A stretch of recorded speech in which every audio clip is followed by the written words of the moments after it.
Bem-vindos ao Inteligência Intuitiva. E se o sexo fosse sobre deixar de existir por uns segundos? O tema de hoje é o sexo como pequena morte. Hoje a nossa missão com esta exploração não é de todo falar de biologia ou dar dicas daquelas revistas de estilo de vida. Uhum. Deus nos livre, já chega disso. Exato. A ideia é desconstruirmos o lado puramente mecânico disto tudo e explorarmos a intimidade através de uma lente filosófica. Quando a filosofia francesa cunhou a expressão la petite mort, a pequena morte, para descrever aquele estado imediatamente após o clímax, eles não queriam ser dramáticos ou criar uma metáfora trágica. Pois, não é o Romeu e Julieta. Nada disso. Eles estavam a apontar para um fenómeno psicológico brutal, que é a suspensão temporária do nosso ego. Ok. O que é que queres dizer com a suspensão do ego? O que é que a intimidade tem a ver com morrer enquanto indivíduo? É talvez o único momento em que a nossa mente é literalmente forçada a largar o controlo, a abdicar de quem nós somos. Vivemos numa sociedade tão obcecada por controlo, tão narcisista, que esse estado pós-orgasmo foca-se exatamente na perda do eu e não apenas no prazer físico. O que é fascinante porque, se pensarmos bem, nós passamos o dia inteiro a construir e a proteger essa identidade. Completamente. A geri-la ao milímetro. Desde que o despertador toca de manhã, parece que vestimos uma espécie de armadura de competência. Temos aquela nossa persona do escritório, a versão de nós que responde a e-mails a dizer conforme falado previamente. Sim, e agradeço a vossa rápida resposta com aquele tom super profissional. Exatamente. E depois ainda temos a persona das redes sociais, onde somos curadores da nossa própria vida, a escolher o ângulo perfeito para parecer que temos tudo absolutamente sob controlo. O que é exaustivo? É uma exaustão gigante. Andamos constantemente a policiar a forma como o mundo nos vê. E, portanto, a nudez e o ato em si tornam-se quase um ato de resistência contra essa armadura toda. A armadura cai no chão do quarto e ficamos desprotegidos. O peso dessa exaustão diária que dá o verdadeiro sentido à pequena morte. Somos, na prática, os nossos próprios gestores de relações públicas 24 horas por dia. E ninguém nos paga horas extraordinárias por isso. É que é uma provocação fantástica, vai diretamente ao centro daquilo que a nossa cultura moderna tenta evitar a todo custo. Exato. A ideia de que, para experimentarmos algo que seja verdadeiramente transcendente na intimidade, temos, no fundo, de abdicar de nós próprios. Sim, de largar o controlo, temos de deixar de estar no comando da nossa própria narrativa por momentos. E repara que isto vira a nossa visão tradicional de intimidade de pernas para o ar. Porque habitualmente, quando nós falamos destas coisas na esfera pública, caímos sempre nos mesmos extremos, não é? Uhum. Ou é tudo muito clínico, ou é tudo muito lamechas. Nem mais. Ou vamos para a biologia fria a falar de hormonas e de impulsos reprodutivos e coisas assim, ou então caímos naquele romance clássico de Hollywood. Pois, com violinos a tocar ao fundo e a conversa das almas É gêmeas. exatamente. As fontes que reunimos não vão por nenhum desses caminhos. Focam-se no ego, focam-se no mistério e na força brutal do silêncio. O que, se nós pensarmos com um bocadinho de cuidado, é uma abordagem profundamente subversiva para os dias que correm. Sem dúvida. Por isso, a nossa missão nesta nossa reflexão de hoje não é de todo dar daquelas dicas de mecânica relacional. Claro que não. Nada de falar de emoções abonecadas ou listas de passos para ter uma relação feliz. A ideia é desconstruirmos a própria essência daquilo que nós entendemos por intimidade. O alívio profundo da intimidade sexual vem da libertação dessa tensão. É uma demissão temporária desse cargo de relações públicas. Hum. Durante aqueles segundos ou minutos, tu já não és o profissional de sucesso. Não és o pai ou a mãe que anda sempre preocupada com as contas. Não tens de ter uma opinião super formada sobre a atualidade política. Exato, deixas simplesmente de existir enquanto aquele indivíduo isolado e autossuficiente. És engolido por uma experiência que é maior do que tu não consegues controlar. Não se trata de glorificar o orgasmo enquanto mero pico de prazer físico. Pois, não é nada disso. Até se foca no estado que vem logo a seguir. Aquele momento de perda temporária e pacífica do eu. Exatamente. É aí que reside o grande fascínio da filosofia francesa com este termo. A petite mort descreve aquele momento que é muito efêmero, Quase transitório, não é? isso quase transitório, de uma melancolia suave ou de um vazio muito pacífico. Mas num nível mais neurológico até, é a suspensão temporária da nossa identidade. Estás a falar daquela vozinha que temos sempre na cabeça. Exato. Nós passamos o dia inteiro com essa voz. O nosso cérebro tem o que os neurocientistas chamam de rede de modo padrão. Uhum. E essa rede está constantemente a narrar a nossa vida. Eu tenho de ir às compras, o que é que o meu chefe pensou de mim, o meu corpo hoje está assim ossado. Uma tagarelice constante. Constante. E naquele momento específico da pequena morte, essa máquina de narrativa desliga-se. A consciência individual simplesmente evapora-se por instantes. E o que é interessante analisar aqui é o choque frontal entre esse estado de rendição e a forma como a nossa sociedade funciona atualmente. Percebes? Porque funciona de uma forma completamente obcecada pelo controlo. E incrivelmente narcisista, convenhamos. Nós passamos os dias a construir e a defender uma muralha enorme à volta do nosso ego. É exaustivo, O estar genuinamente nu diante de outra pessoa. obriga-nos, por natureza, a abandonar essa mesma armadura. Somos forçados a morrer enquanto indivíduos fechados e autossuficientes. Para podermos fazer parte de algo que é caótico. Exatamente. Um momento incontrolável. Não consegues estar no controlo absoluto e, ao mesmo tempo, aceder a esse nível de entrega. Sabes, enquanto falas, eu estou aqui a tentar visualizar isto de uma forma mais prática. Sim, diz. Estar nesse estado de vulnerabilidade radical parece-me quase como ir a conduzir um carro a alta velocidade numa autoestrada. Ok. E de repente, num ato de loucura, largas completamente o volante e fechas os olhos. Uau, isso é assustador. Pois é. Ou talvez uma imagem mais pacífica, como fazer bungee jumping. Sim, percebo onde queres chegar. Porque a experiência de saltar de uma ponte só se torna transcendente e libertadora no exato momento em que tu aceitas que a gravidade tomou conta daquilo tudo. E que já não controlas a queda, claro. Exato. Se tu estiveres a cair e passares o tempo todo aos gritos, a tentar agarrar o ar para travar a descida, A experiência não é mágica, é só aterradora. pois é cheia de ansiedade. O êxtase vem única e exclusivamente de aceitar a rendição. É uma analogia muito boa, por acaso, porque no nosso estado normal, o nosso ego é esse condutor super ansioso. Que agarra o volante com os nós dos dedos todos brancos de tanta força. Exatamente, que não confia em mais ninguém. Mas essa rendição de que falas, esse largar o volante, levanta uma questão fascinante. Se a intimidade nos exige que abandonemos o nosso ego e a ilusão de controlo de uma forma tão extrema, nas mãos de quem é que nós estamos a cair? A quem que nos rendemos quando largamos o tal volante? Nem mais. E a resposta óbvia leva-nos a olhar para a figura da outra pessoa, do parceiro. Se eu deixo cair a minha armadura de competência no chão e a pessoa que está comigo também deixa cair a dela, Sim, o meu instinto, ou pelo menos o que me foi ensinado, diz-me que o passo seguinte é fundirmos num só.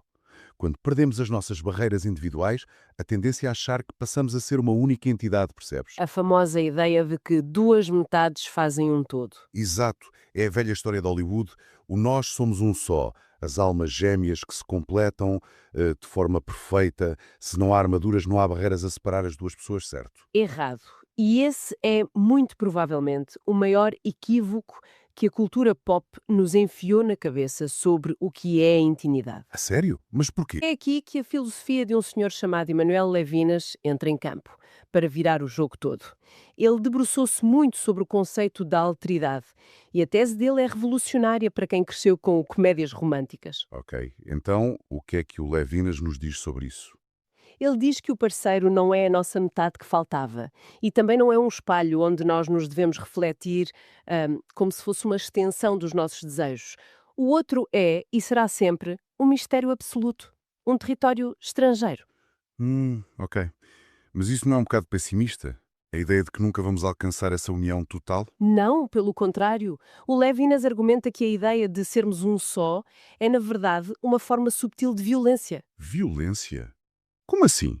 Tenta apagar as diferenças que tornam o parceiro uma pessoa única e independente. O objetivo do sexo e da intimidade não é descodificar ou compreender o outro. É celebrar o facto de que nunca, mas nunca, o vamos conhecer totalmente. Espera. Então, em vez de tentarmos resolver a outra pessoa para nos fundirmos com ela, devemos assumir que ela é um quebra-cabeças impossível de montar. É um bocadinho por aí, sim. Sabes o que me lembra? É a diferença entre tratar a pessoa com quem estamos como um problema de matemática e tratá-la como uma pintura num museu. Nós não tentamos resolver a Mona Lisa. Bela analogia, sem dúvida. Nós não andamos à procura da resposta certa por trás das pinceladas daquele quadro. Apenas o contemplamos e aceitamos o mistério que ele transmite. Com as pessoas devia ser igual. É uma excelente forma de o colocar, porque pensa no mecanismo do desejo. O desejo, pura e simplesmente, não sobrevive na familiaridade absoluta. Ele alimenta-se de distância, alimenta-se do desconhecido. Uhum, pois. Se tu tratas o teu parceiro como um problema de matemática, e chegas finalmente à solução, o que é que acontece a seguir? O que é que tu fazes? Fecho o livro de matemática. Acabou o desafio, vou fazer outra coisa. Exatamente. Levinas diz que a intimidade é o encontro entre dois infinitos. Se tu assumes que conheces a pessoa que dorme ao teu lado de trás para a frente, Que não tem mais nenhum mistério para revelar? sim, estás a reduzi-la a um objeto previsível. E a previsibilidade é o maior antídoto para o erotismo. Mata o desejo na hora. Isso choca de frente com os ideais modernos do que é um relacionamento perfeito e seguro. Como assim? Repara, hoje em dia nós aplaudimos de pé aquele casal que consegue terminar as frases um do outro, não é? Ah, sim, os chamados casais telepáticos. Exato. Aqueles que sabem exatamente qual é o trauma de infância que faz o parceiro reagir mal no trânsito, que sabem se ele prefere o café com 3 gotas de leite ou 4, tentar prever tudo e compreender totalmente a pessoa com quem estamos não é suposto ser o auge do romance moderno. Compreensão total significa segurança, sem a menor dúvida. E atenção, a segurança é vital para manter a estabilidade de uma família, pá, ou para a logística de partilhar a mesma casa e pagar contas. Pois, a logística do dia-a-dia exige que a malta se conheça, não é? Claro que sim, mas estabilidade e erotismo operam com combustíveis completamente diferentes. O conforto da rotina diz-te: eu sei perfeitamente o que tu vais fazer a seguir. Mas o erotismo precisa daquela sombra de dúvida que te diz: eu achava que te conhecia, mas de repente mostraste-me um lado teu que eu nunca tinha visto. Ah, isso é muito forte. É o choque de perceber que afinal há ali uma novidade. Nem mais. O que mata a paixão nas relações longas não é o tempo a passar. É a arrogância de acharmos que o outro já não tem rigorosamente nada de novo para nos surpreender. E achamos logo que já lemos o livro todo. Exato. Manter a alteridade viva, como diz o Levinas, é ter a humildade de olhar para o nosso parceiro há 10 anos e pensar: fogo, ainda há vastidões dentro de ti onde eu nunca pus o pé. Uau! E isso é simultaneamente muito bonito e super assustador.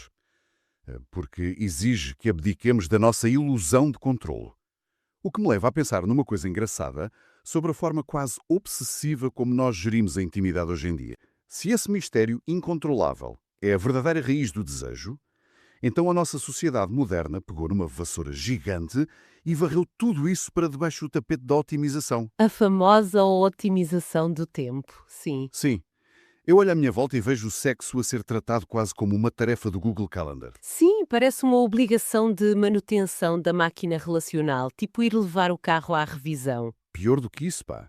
Parece que nós levamos a mentalidade dos relógios inteligentes, daqueles que contam os passos, para dentro do quarto. Ai, nem me digas nada. É verdade. Vês, malta, e vês artigos em revistas a listar os 5 benefícios cardiovasculares da intimidade. Ou a explicar que a libertação de ocitocina melhora o sistema imunitário e faz com que sejas mais produtivo no escritório no dia seguinte. Exato. Tornou-se num life hack. É isso. Tratamos a nossa vida íntima como se fosse um batido de proteínas depois do ginásio ou uma sessão de mindfulness rápida.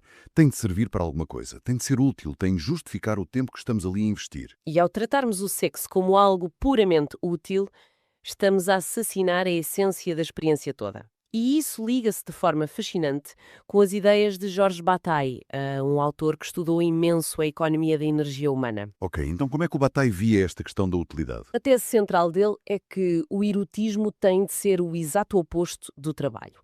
A lógica do trabalho e do mercado em que vivemos exige que por cada caloria que tu gastas haja um retorno visível. Sim, tem de haver lucro. É o utilitarismo elevado à sua potência máxima.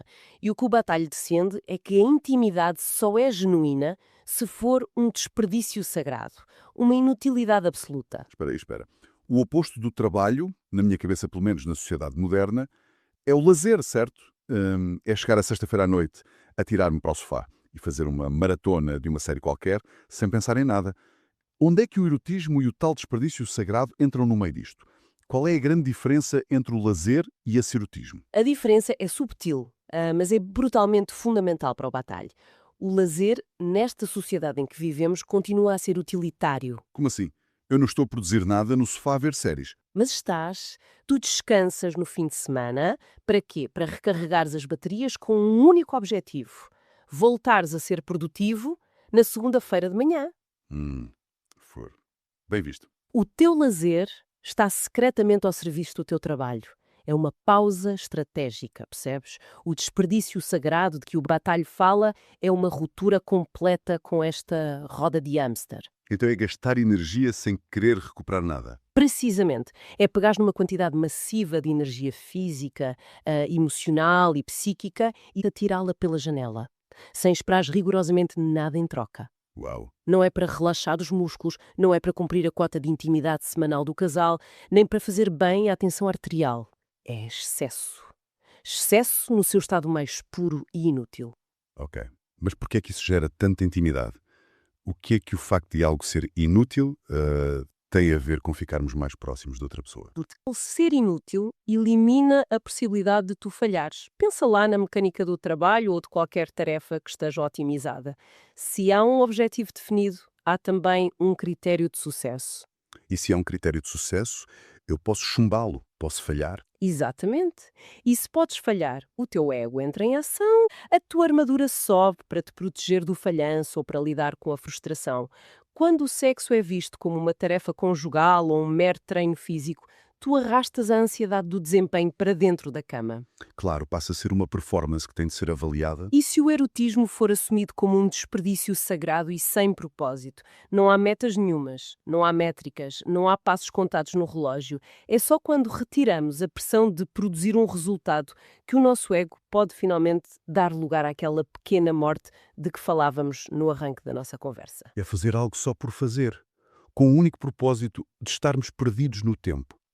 O que é quase subversivo, não é? Num mundo que nos faz sentir culpados de estivermos tipo 5 minutos a olhar para o teto sem estarmos a ouvir um documentário ou a aprender alemão ao mesmo tempo. É a derradeira subversão.